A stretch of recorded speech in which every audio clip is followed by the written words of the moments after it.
छत्रपति शिवाजी महाराज और अशोक सम्राट जैसा राजा था। मैं उस देश की नागरिक हूँ कि जहाँ छत्रपति शिवाजी महाराज और अशोक सम्राट जैसा राजा था। मैं उस देश की नागरिक हूँ कि जहाँ हर 50 मील पर रूप, पहनावा और नजक बदल जाता था। मैं उस देश की नागरिक हूँ कि जहाँ डाल डाल पर सोने की चिड़िया को पाया जाता था।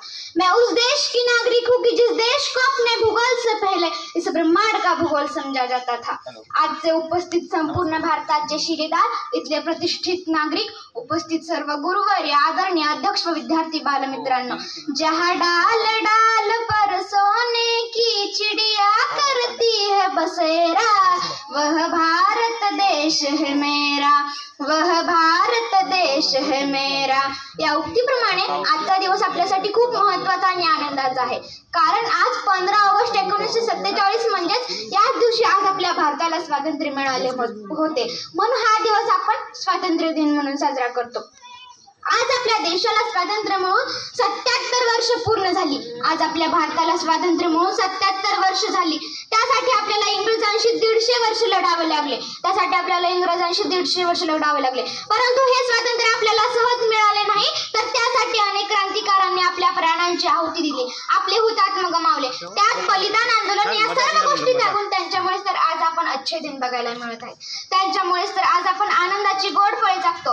म्हणून अशा सर्व हुतात्मा समोर मी नतमस्तक होते, म्हणूनच म्हणावेसे वाटते, अरे कीमत करो शहीदों की जो देश पर कुर्बान है, अरे कीमत करो शहीदों की जो देश पर कुर्बान है। 2 दिन की एकता नहीं है देशभक्ति, 2 दिन की एकता नहीं है देशभक्ति, भारतीय नागरिकों की एकता यही है देशभक्ति, भारतीय नागरिकों की एकता यही है देशभक्ति।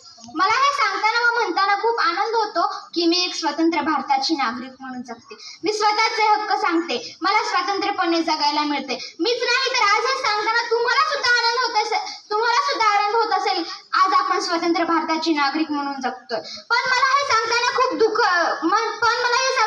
दुःखही होतंय की आज आपल्या देशाला स्वातंत्र्य मिळून 77 वर्ष पूर्ण झाली। आज आपला देश जगाचा अवकाशाने सोडतोय, प्रगतीकडे वाटचाल करतोय, पण संपूर्ण जगाचा बळीराजा, माझा पोशिंदा शेतकरी राजा आत्महत्या करून मरतोय। त्याचं काय? स्वातंत्र्य दिनानिमित्त मी अंकिता जगताप, भारतीय देशाला अन्न खाऊ घालणाऱ्या शेतकऱ्याला आणि देश सुरक्षित ठेवणाऱ्या सैनिकांना मी वंदन करते। शेतकऱ्याच्या कष्टावर आणि सैनिकांच्या देशप्रेमावर हा देश 2 वेळेचं अन्न खाऊन सुरक्षित आहे। पावसाळ्याच्या मुसळधार पावसात, हिवाळ्याच्या अंग थरथर करणाऱ्या थंडीत, उन्हाळ्याच्या 40 डिग्री सेल्सिअसच्या तापमानात दिवस रात्र राबणारा शेतकरी जेव्हा स्वतःचा माल घेऊन बाजारात जातो आणि त्याने टिकवलेल्या मालाचे भाव ठरवण्याचे स्वातंत्र्य जेव्हा त्यालाच नसते, तर खरंच प्रश्न निर्माण होतो की शेतकरी बांधव स्वातंत्र्यात जगतात की पारतंत्र्यात? स्वातंत्र्य देशाला मिळाले की देशातल्या माणसांना? स्वातंत्र्य देशाला मिळाले की देशातल्या माणसांना? नकारात्मक बाबीकडे नजर टाकताना स्वातंत्र्य मिळालेच असे होत नाही। आज मी जे काही बोलते ते देखील एक स्वातंत्र्य आहे। भारतीय संविधानाने दिले, पण विषय आहे विचारसरणीचा। आपण स्वतंत्र भारतात मानतो, ही मानसिकता प्रत्येकाला समजायला हवी। प्रत्येकाने अन्यायाविरुद्ध आवाज उठवायला हवा, कारण आपण स्वतंत्र भारतात राहतो आणि या देशाचे संविधान प्रत्येक भारतीयाला व्यक्तिमत्वाला स्वातंत्र्य देते। पण दुर्भाग्य हेच की जरी भारतीयाला वाचनाचे स्वातंत्र्य मिळाले असले तरी भारतीयांना अधिक संविधान वाचत नाहीत, म्हणून आपल्याला स्वातंत्र्याची जाणीवच होत नाही। म्हणून म्हणावेसे वाटते, बस यही है पुकार मेरी, इस देश के मातृभूमि पर भ्रष्टाचार का नाम ना हो। बस यही है पुकार मेरी, इस देश के मातृभूमि पर भ्रष्टाचार का नाम ना हो, इस देश के नारी की अस्मिता का व्यापार ना हो। जिस दिन ये सब सच हो जाए, बस